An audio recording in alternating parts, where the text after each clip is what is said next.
We are here to those online and those in the room for this seminar on poverty reduction policies in Uzbekistan. I'm Sabina, Alkire, Director of the Office of Poverty and Human Development Initiative, which have the honor to host this august seminar. And we will have opening remarks by His Excellency the Ambassador of Uzbekistan to the UK, Mr. Ravshan Usmanov. And then we will have the seminar by our distinguished speaker, Dr. Obid Khakimov. And then we will have a commentary from Dr. Adeel Malik from our department and the Oxford Center for Islamic Studies. And we are very much looking forward to the exchange that will happen afterwards in terms of questions and answers, both from participants online and those in the room.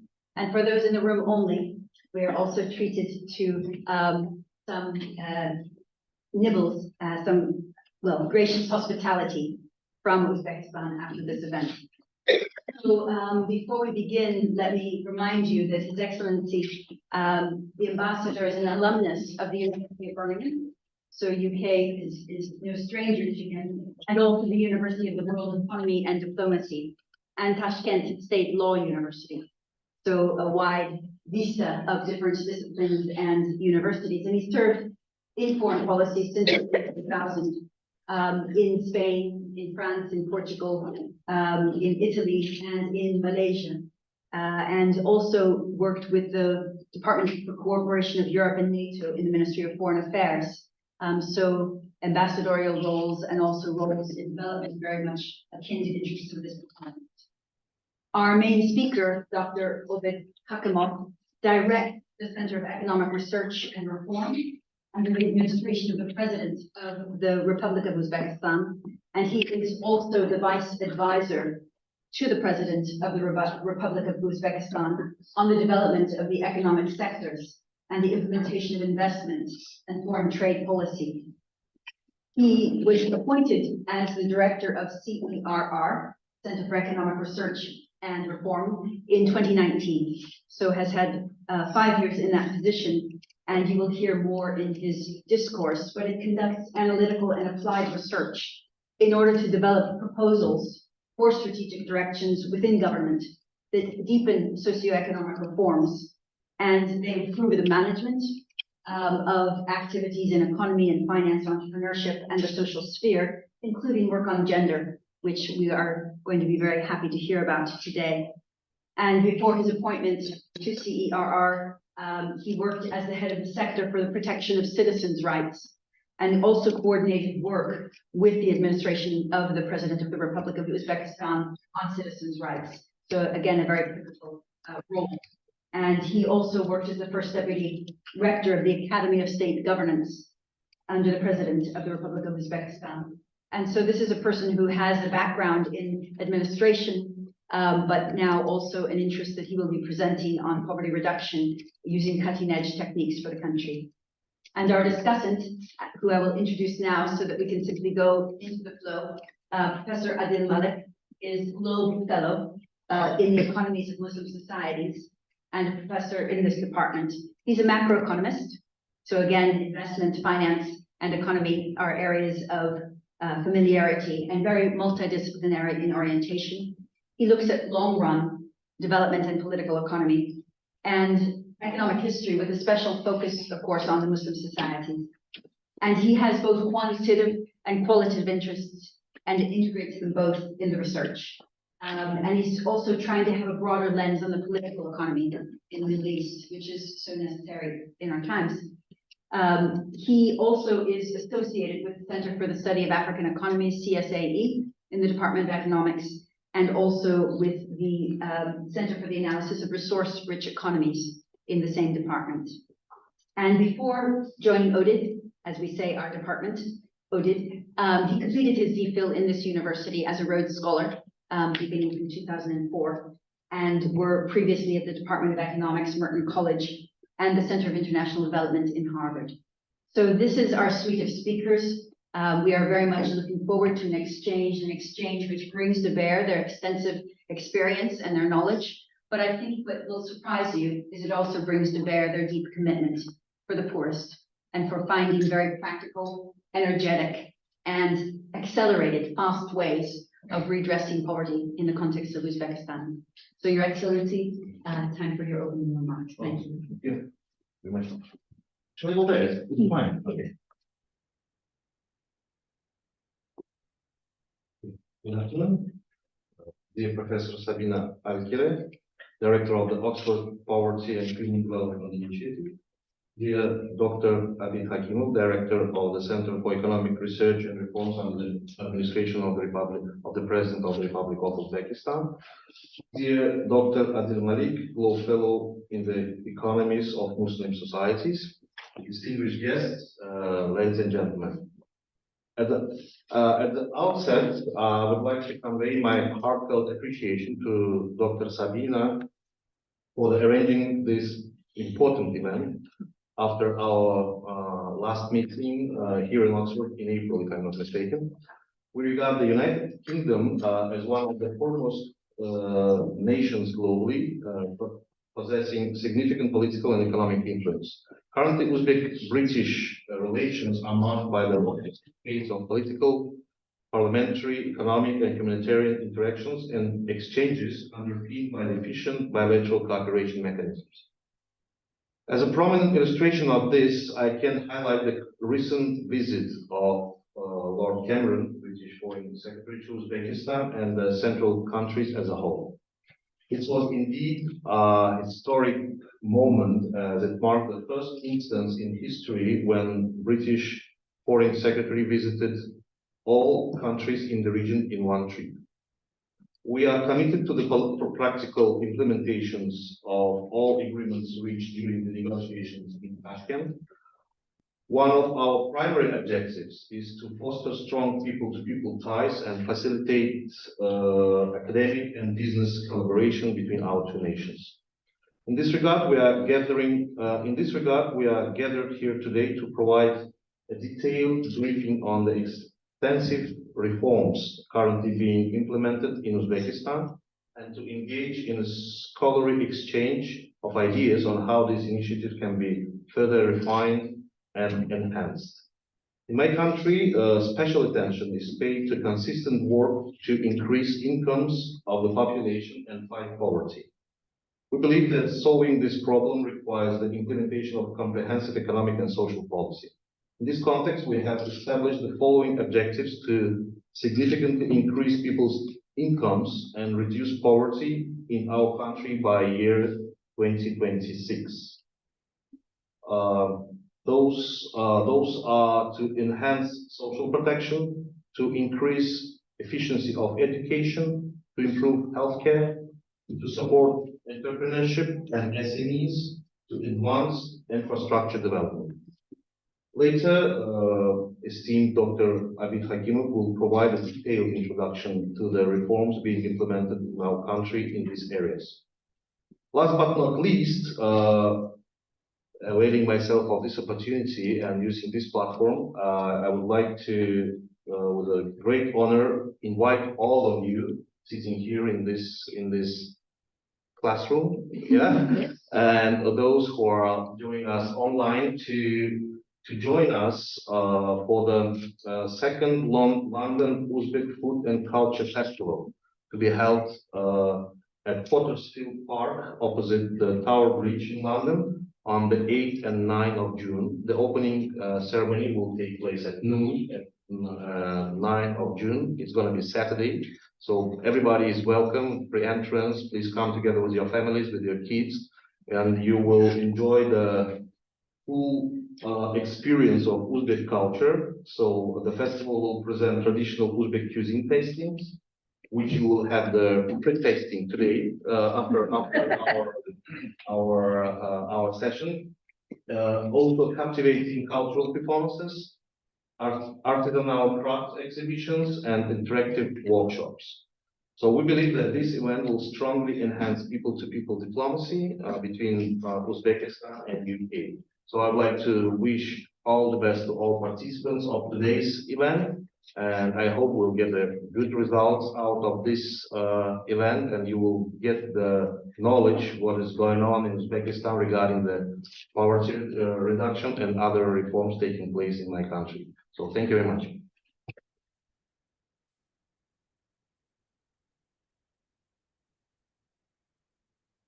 you so much, Your Excellency. And we look forward now to the seminar by Dr. Obid Khakimov.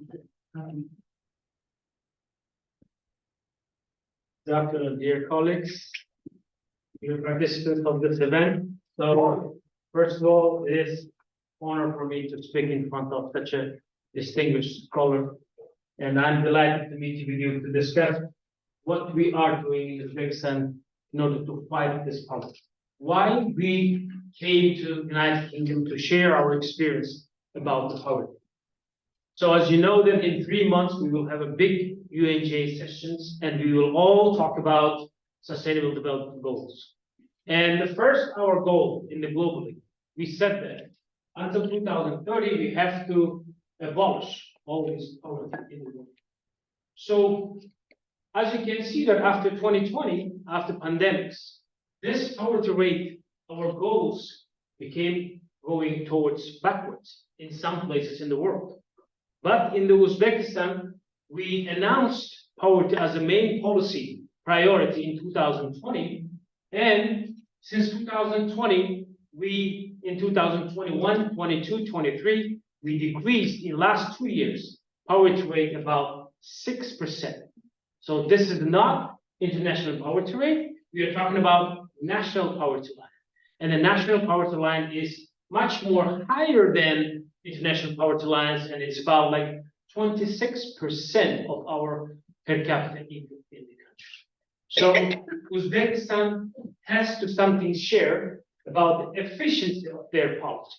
So today I will talk about this efficiency of Uzbek experience fighting against poverty.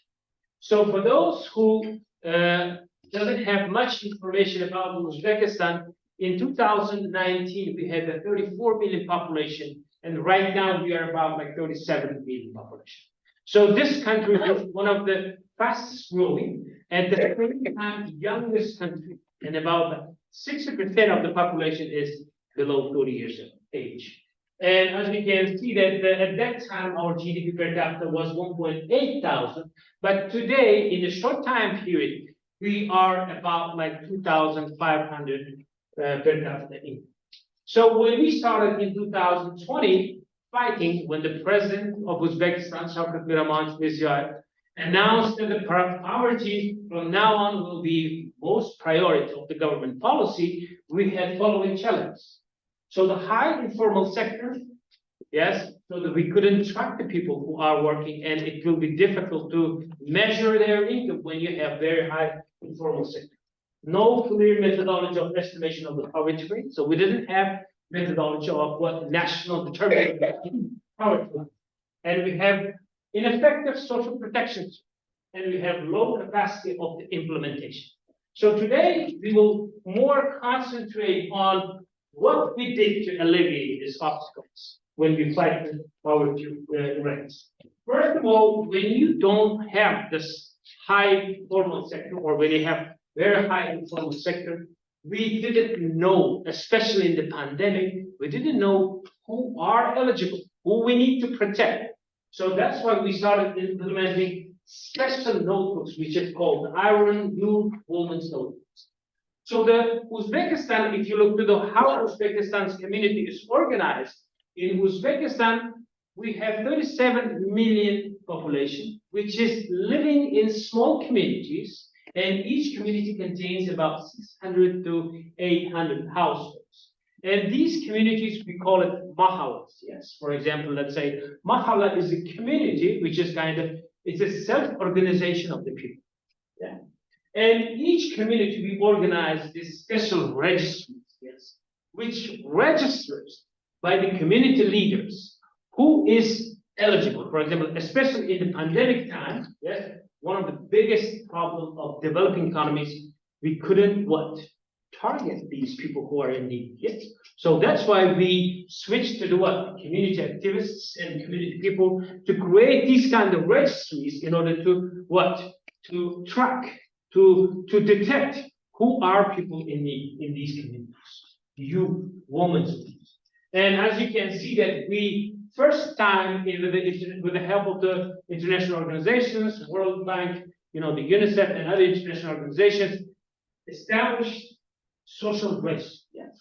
And the social registry started what detecting these pupils automatically using what information technologies. So as you can see that what the government it started increasing what the social protection expenditures as we can what detect more and more who are the eligible. So every time when you have this poverty, you have two types of the errors when you do these kind of policies. One is what the person who is eligible cannot get this. The second one is what person who is not eligible, yes, will get this. These two errors, yes. So implementing this social registry, automatic ICT-based systems reduce this problem. Yes, as we can see that as we reduced in 2018 with $3.5 billion worth of what social assistance were provided to the people. Now there is what more than 10 billion, more than $10 billion worth of what social protection. So 130 trillion is about like $10 billion. So that's why I'm automatically converting all these sums into the US dollars, so that to make it more understandable. So another most successful experience of Uzbekistan, which can be adopted by the other developing economies, is like working community-based system, yes, community-based system. So every time in the government, when you're working at this president's office or the cabinet of ministers office, we create so many fancy, very complicated policies. Yes, when these policies will go to the what? To the region level, to the town level, to the community level. So as it goes to lower and lower, the effect diminishes. Why? Because the most important thing which we miss in these levels is which is what? Human capital. So the president of Uzbekistan in 2022 started a new system which is called what? Hakim's assistant, which is in terms of the mayor's assistant.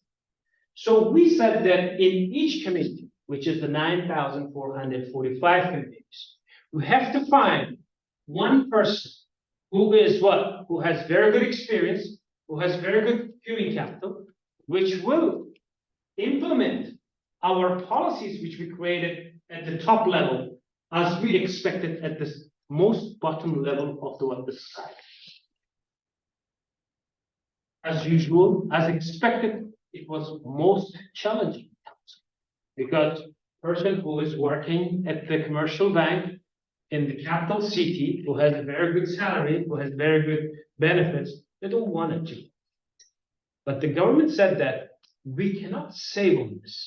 So we compensated all salaries, all expenditures, all, for example, let's say the transformations. So we said them, okay, we will cover all the expenditures. So we attracted this 9,445 well-educated, experienced people for each community. And the responsibility of each community is what? Responsibility of each Hakim's assistant is what? The first fight poverty at the community. The second one is what? Working with the entrepreneurs. So as you can see that mainly these Hakim's assistants in each community, they do the surveys, house by house surveys, and they detect who are the eligibles. And with this specific each household, they work and they create their own anti-poverty plan of the household. So as you know, the Dr. Banerjee says that, so that each poor is different, yes? So their household plans for each household also should be different. Unique government, what? The instrument might be not very good instrument for example, let's say the general household. So that's why what they do is like basically using the credit recommendations or the proportional loans, subsidy, vacancy, small business development skills, or distributing the lands. Yes. So they have various instruments, and when they go to the household, they look at the household's situation and they start what? Doing one of these. The second thing is like what every mahalla and every community, they have what women, which is what the most important government policy, one of the most important government policies, what empowering the woman.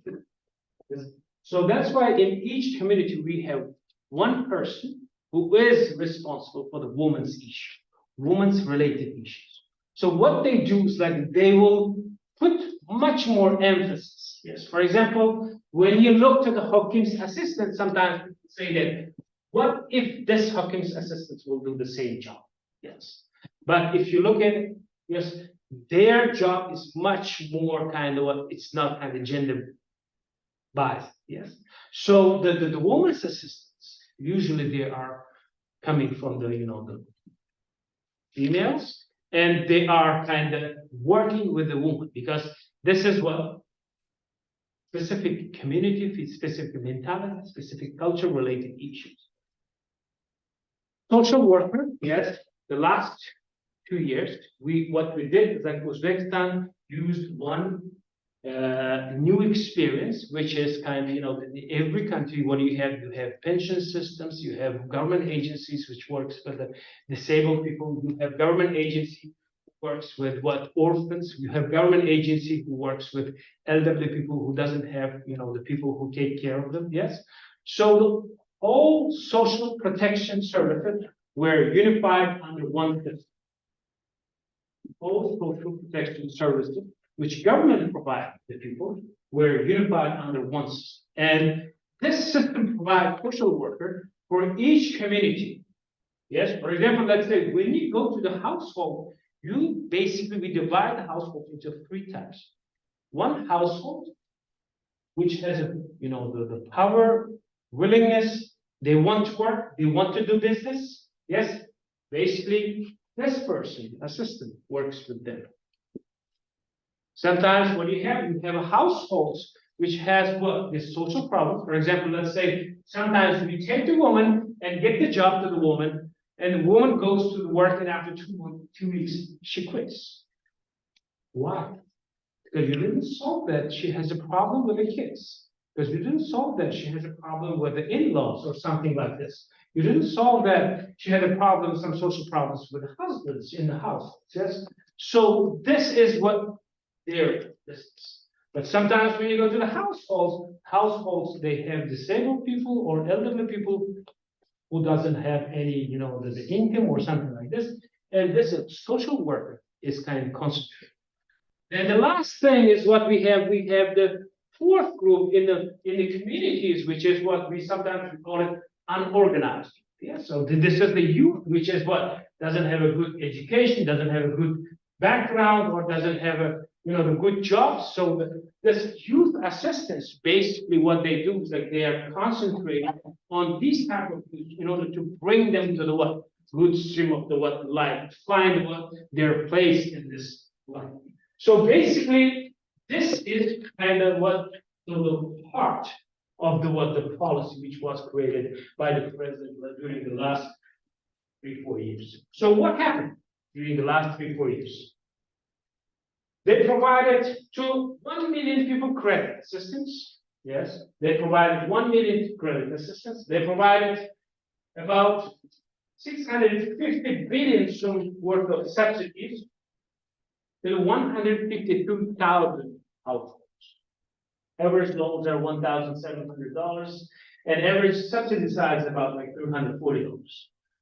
And as you can see that through the woman's notebook, as we said, that this is kind of registry which takes into account women's in need and works with their problem. 1.5 million individuals of women got help through these communities. And through the Iron Book, about like 610,000 citizens got assistance through these community bases. So what was the result? As I said before in the beginning, so the poverty rate, this is a national poverty, yes, since 2022, 2023, reduced from 17% to 11%. As you can see that this is very significant change in only few countries, yes, achieved this kind of results in a short time period. So what kind of new interventions against poverty in Uzbekistan? So that we have family entrepreneurship programs, which is one of the most well-known, yes, about like $1 billion worth of microloans are given to the people who are in need. Women entrepreneurs, they provide microcredits and the subsidies. And another one unique experience of Uzbekistan, which we can notify that this is 20,000 entrepreneurs and 500,000 specialists, which is kind of, we came not from the demand side, but the supply side. We said that those entrepreneurs who will attract the people from the people which are kind of the vulnerable people in the poverty, we will give them what? The privileges, subsidy, tax, training, and the tax redemptions. We said that we're not going to give the people to the people, money to the people, help. We said that we will give the help to the entrepreneurs who are kind of targeting these kind of households or the people. So this is kind of very good effect. Yes, because giving this subsidy to the people, you might generate the specialists or the educated people, specialists, which is kind of not in demand. But when you give the subsidy to the entrepreneur, you will generate one specialist, which is kind of what demanded by the specific entrepreneur. Okay, family farming, yes, irrigation equipment, seeds, seedlings. These are the lots of different interventions. And these are the lots of, some of them are effective, very effective, yes. And what I'm trying to tell you here, that here we have international development specialists who are learning international experiences, yeah.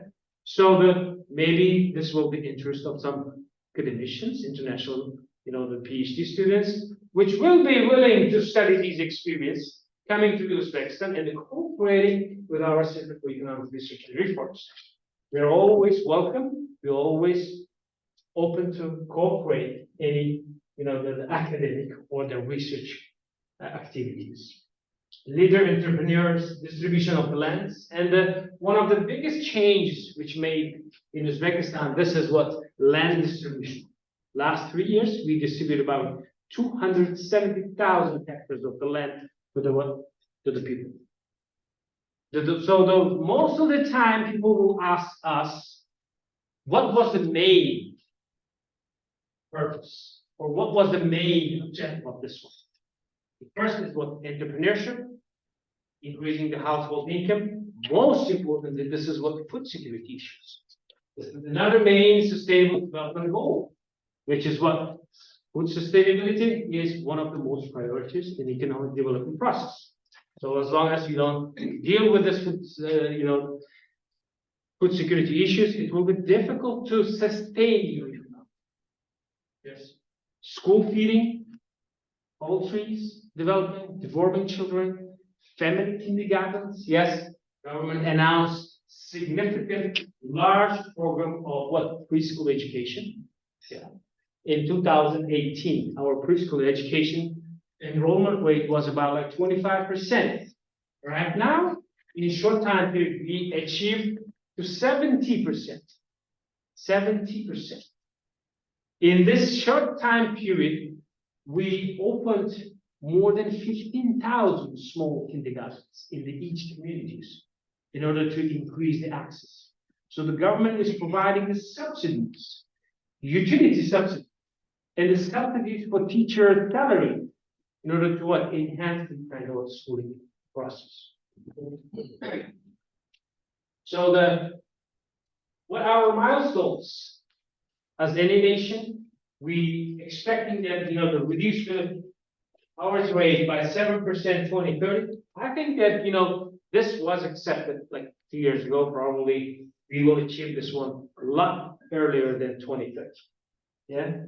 So increase the gross domestic product by 1.6 times. And most important thing, what I have to say that in our milestone, women section plays special role. As you can see that we have put our target 700,000 unemployment women will receive trainings funded by the state. 700,000 women. And unemployment rate among the women will be twice lower than the current level. As you can see that in our strategy, we put the special target for the woman. Yes, adoption of the women's activity programs in all economic, political, and the social sphere. Okay. And next, I will talk about our multidimensional poverty index. Why multidimensional poverty index was important for us? As you know, that Uzbekistan is kind of attacking the poverty from different angles, different spheres. And the poverty is multifaceted problem. So that's why, you know, the government, every government, when they start fighting the poverty, they need to have the tools or the instruments which will give the evaluation of their poverty and evaluation of their policy from different angles. We said that we have policies from the education. We have the policies from the healthcare system.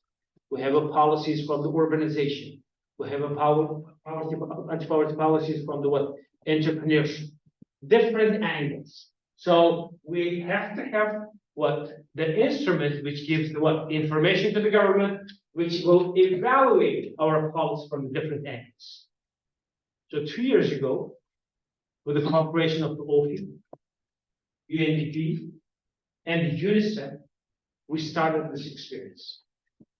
As you know that, poverty is very complex issue.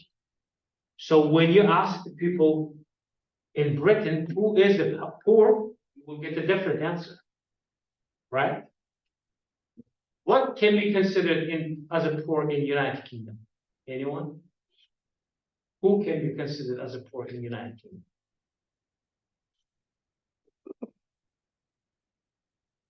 Just opinion for me, for my interest. Who can't pay meal, who can't pay heating. Okay. They consider themselves. Very good. Very humble opinion. Sometimes when I ask some people who are the poor, they say that who doesn't have a car and house.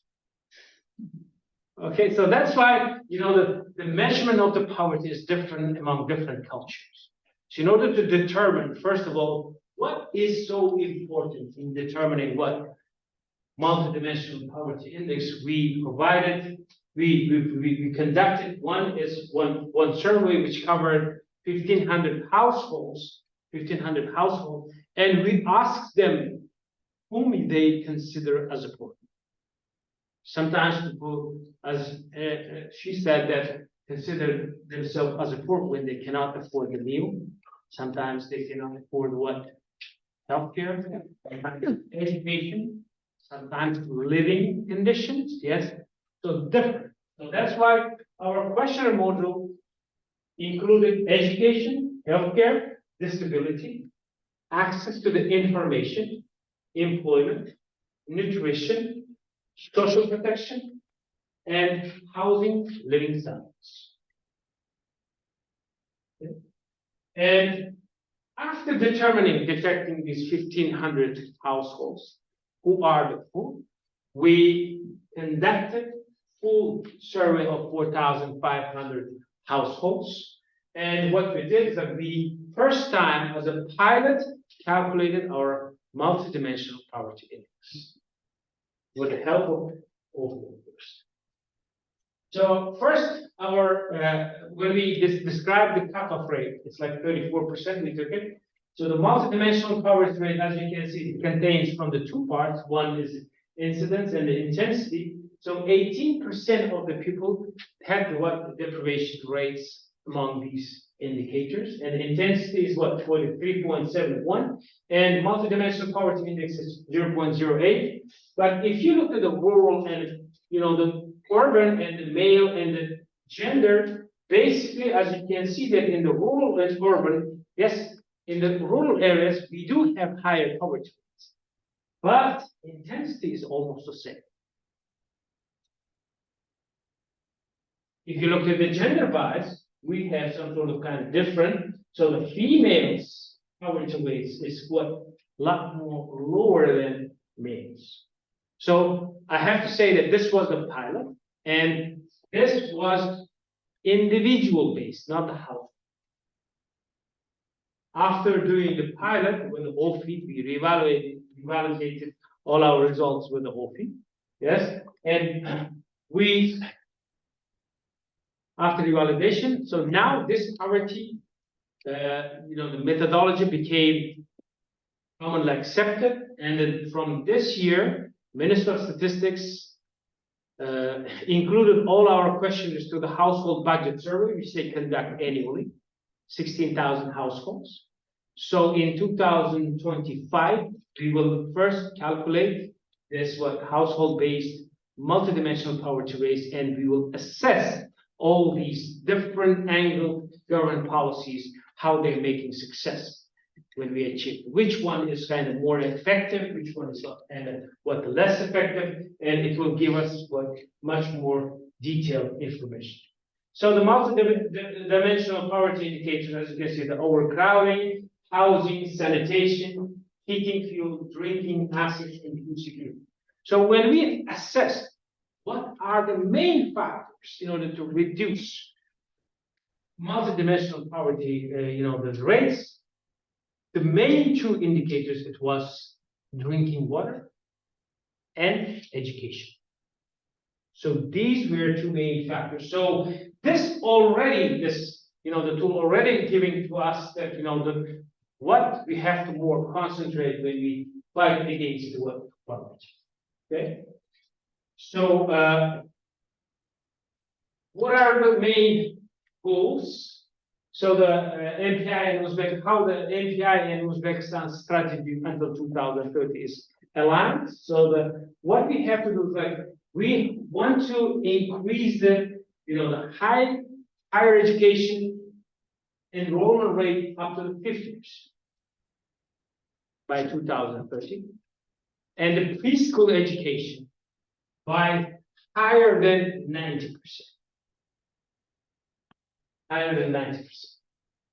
And doubling the funding for the medical expenditure and achieving 100% digitalization of all medical services in Uzbekistan. And reducing the unemployment rate up to the 7%. As I said that, I think the 7% milestone will be achieved a lot earlier than the 2030. So today, what I would like to share with you guys our experience. So we have two types of views when it comes to the economic development and the poverty. One view of scholars are saying that when you increase the economic growth faster, when you have more income, fighting poverty becomes easier. This is one. But we choose the second view, which is we will fight poverty first, then we will achieve what? Prosperity. So the fighting the poverty generates more and more payable households, which can afford more goods and services. It will reduce the tensions in the society. It will increase the coherence of the society. And which society brings the best result? You scholars will answer. Thank you very much.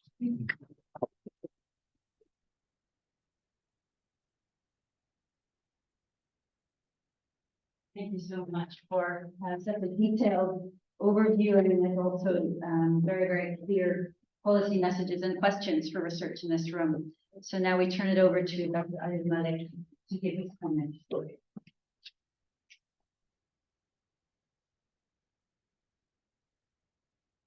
Very much. Really thankful to my colleague Sabina and Alkire for inviting me to offer my comment. I'll begin by welcoming His Excellency the Ambassador of Uzbekistan and Dr. Obid Khakimov as well for his fantastic presentation. It's a double pleasure for me because I wear both hats. I'm at the Oxford Department of International Development, but my post is sponsored by the Oxford Center for Islamic Studies, which has excellent relations with the government of Uzbekistan, and we held an Uzbekistan Day a couple of weeks back. Very briefly, I have a few sort of comments, reflections that we could use to build our discussion today. I think you've all here heard Uzbekistan's achievements, and those achievements particularly fall in the area of poverty reduction. Uzbekistan has reduced its poverty quite dramatically. And like many other developing countries, it has also implemented new social protection policies where data is harnessed to identify people who are most in need. There are lots of other reforms that are currently underway. And one of the great things for development economists, almost like in music to their ears, is that any reform agenda is homegrown, which is clearly the case in Uzbekistan. But I'll try and expand this discussion a little bit. Much of what you heard today was about poverty. But clearly, poverty reduction is not just about social protection. Social protection policies could be very useful to help weather shocks such as oil shock and to help to extend the envelope of social protection. But perhaps one of the best ways of poverty reduction is growth and structural change. Right? When economies grow, when there's structural change, when they are trading a lot, they're creating a lot more opportunities for people and they lift people out of poverty. China's experience has been remarkable like that, where growth in China, expansion of trade has really lifted millions of people out of poverty. So no discussion of poverty can be complete without thinking about the larger economic structure. And there I've got sort of 4 key submissions, and then I'll stop and perhaps we can have more questions. The first submission is that we need to think about growth, change, productivity in Uzbekistan, which is an area that requires a lot more attention. A key issue, like many other Central Asian states, is that state-owned enterprises, particularly the state-owned banking system, still dominates Uzbekistan. Now, Uzbekistan is not specific, it's not unique in that context. Many of the Central Asian republics inherited a very large public sector. I'm not one of those people who would say you need a small public sector per se, because the state needs to play a very active role. But when you have a legacy of many departments, you inherit a lot of bureaucratic fragmentation, and you highlighted the way in which extending the social welfare to citizens required more unification, more coordination of different agencies. In fact, when we think about economic development, we describe it as a process where states overcome coordination failures. This is what Pranav Burden talks about when he says one of the central challenges of development in poor countries is that they have huge coordination failures. And the existence of large bureaucracy, lots of state-owned enterprises that may or may not be functioning, having a banking system that is largely state-dominated and is used to fund large parts of the economy can be a challenge. When we think about a weak private sector, when we think about the dominance of the informal sector, because informality is rife in Uzbekistan, it's often a reflection of over-inclusion of the state. A very intrusive state with a large number of regulations, lots of agencies, and therefore you push the private sector out into the informal sector. And again, Uzbekistan is not unique to this. I mean, Egypt has a lot of informality. You have a whole range of other countries where informality is rife, and it's partly a reflection of the type of regulatory environment you have. So there's a question of state-owned enterprises, state-owned banking system, and their reform, which should hopefully be in the years to come one of the key agendas for reform. It is a difficult one, though, and I'll come to that because there's a strong political economy dimension here. My second comment has to do with Uzbekistan's natural resource abundance.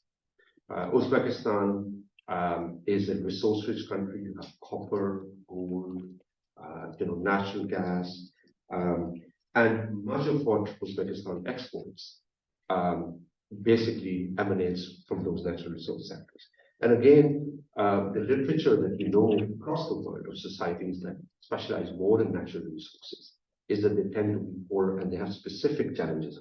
So that's an area where Uzbekistan needs to think about how to really diversify, move away gradually from over-dependence on these natural resource exports, and makes use of its connectivity, its strategic location to really expand, develop the public sector. Of course, linked to natural resource intensity is the problem of environmental challenges. The fifth largest emitter of greenhouse gases. It faces a lot of environmental challenges, but it also has huge environmental opportunities through solar and other kinds of renewable energy sources that it could harness. So that's my second point. A large public sector, legacy mostly the Soviet era, natural resource abundance. And the third one really follows, which is its trade performance. If we know one thing from Africa, is that, and it is this in terms of trade, that if you're a natural resource rich country and you're landlocked, you could be really prone to perverse development cycles over time. You know, look at any country in the world that is landlocked and resource rich, it faces huge challenges. In fact, Uzbekistan has done really well compared to other competitors, similarly landlocked and similarly resource rich. It has done a lot better. But we must recognize that it's a constraint that Uzbekistan faces, and we have to overcome that particular constraint. Now, if you look at trade and connectivity, again, Uzbekistan does less well. You have, Uzbekistan is not yet a full member of the WTO, on these negotiations. Issues about trade logistics, connectivity, lots of trade restrictions. Trade reform is an area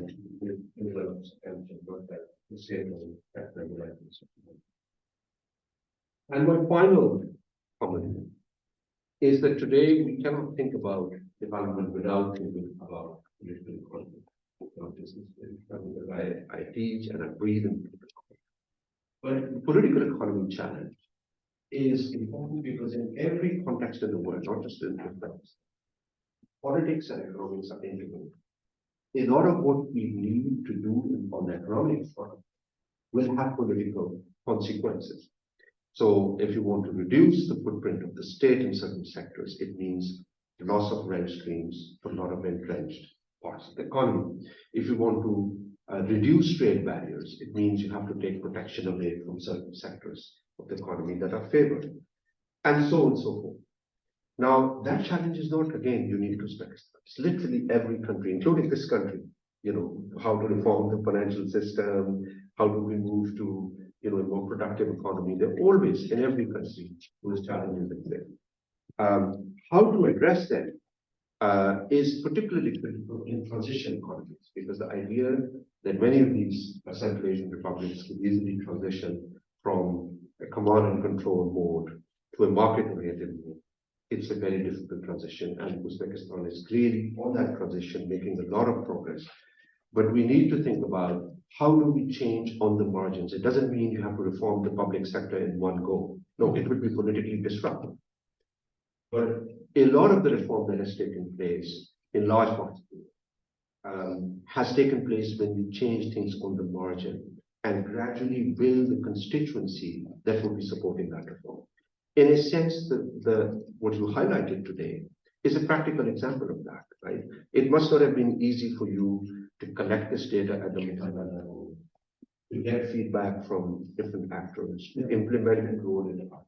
Because the prior mode of welfare distribution must be benefiting different parts of the government departments. And you have to take that away and build a more unified, coherent, effective system.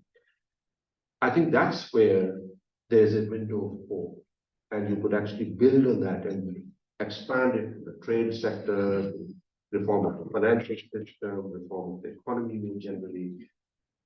In general, I think the data and the digitization frontier is key.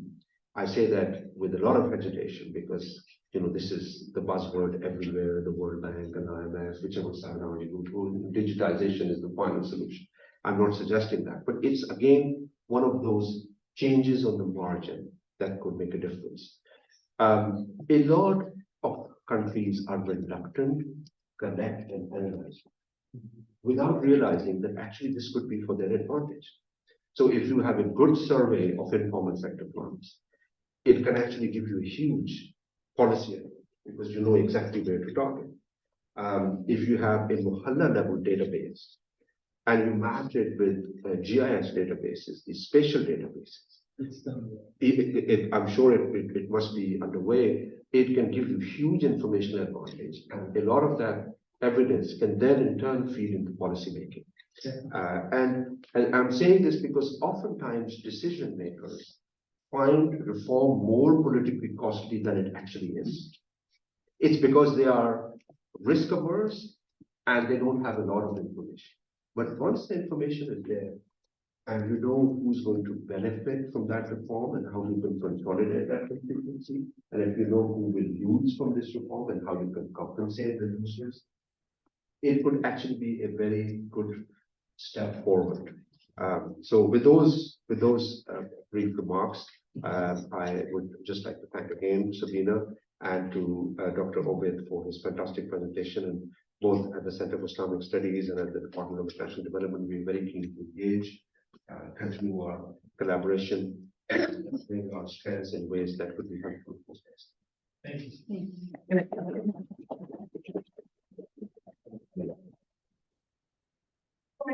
Dr. Obid responds to these comments that are fantastic, and in a sense take the energy of the poverty focus and say where else could it be useful, which is very exciting. I'd like to say to those online that following this, we don't have much time for questions and answers, but you can type your questions or comments into the chat, and we are following the chat. And so online participants, please give us your inputs and we will summarize them before we close. So, yes, Malik said very good points. I would like to, as a person who is involved inside of Uzbekistan's economy, what we have done and what is happening in Uzbekistan, I would like to talk about these points. And yes, we know that the structural change is the main first step of economic development. As long as you don't take resources from the less effective sectors like agriculture and more productive sectors like the industry, it will be difficult to achieve economic development. Let's look at this economic growth process of Uzbekistan since 2017. That the share of agriculture reduced almost 4%, in the expense of the share of the increasing of the industrial sector almost 4%. So that means that the Uzbekistan successfully is and conducting this structural change. And if you look at the investments, majority part of the investments are kind of directed to the industrial sector rather than service or the agricultural sector, because we believe that productivity growth in the long run is more in the industrial sector. And we believe that the economic growth can be maintained for longer term only if we have this industrial sector. Second point, you said that talked about the productivity. Uzbekistan has what? Development strategy 2030. And in this 2030 strategy, we clearly outlined that we have to increase our labor productivity by twice by 2030. And the specific government policies are taken in order to achieve this, the milestone. We talked about state enterprises and especially the banking system. Yes, we did have like 2 years ago, 2,700, approximately 3,000 government enterprise. And the government adopted privatization plan. And from these government commercial banks, by 2030, we will privatize 60% of all government assets in the banking sector. So this is happening. We already privatized last year our one of the largest bank, which is called Ipoteka Bank. It's already sold to the international investor. So now the new other government banks are coming to the privatization process. So that's why privatization is one of kind of fast growing area in Uzbekistan. Informal sector, yes, we do have this, the concept of how we're going to reduce the informal sector. As I showed already, we have a milestone that, to increase the formal sector employment by 2.5 million by 2030. So that's why natural resources. So you said that Exports are mainly from the natural resources. So let's look at the 2017 exports of Uzbekistan. Textile exports were about like 600, 700 million. Right now it's about like 4 billion. Electrotechnical equipments, this is more like in the complex products. It was about like almost non-existent. Now almost close to the $800 million worth of exports. We didn't have any exports of the IT services. So now it's one of the most fastest growing sector in Uzbekistan is IT. So the last year, IT sector already exported about like $500 million worth of service. So environmental, yes, Uzbekistan does take the responsibility for environment. Large production companies, as you said that, the copper production company, they produce about 148,000 tons of copper in Uzbekistan. So they already taking the certificates of what environmental free certificates, and all production processes are kind of integrating environmental certificates into their processes. Trade performance, transportation rules, yes, we do have these restrictions, double land laws, but Uzbekistan is actively working in the multilateral negotiations, creating new transport trade routes, not only for Uzbekistan, but for all Central Asian countries. This is trade route, which is kind of going from Uzbekistan, Afghanistan, and to the Pakistan railroad. Another railroad we are expecting going from Uzbekistan, Kyrgyzstan to the China, yes, which will diversify our trade activities. For example, let's say with southern countries and with the China. So yes, we are striving to become a part of the WTO. Active negotiations are taking place. Yes, hopefully by the end of the next year, we hope that we will be part of this big global community. Thank you very much.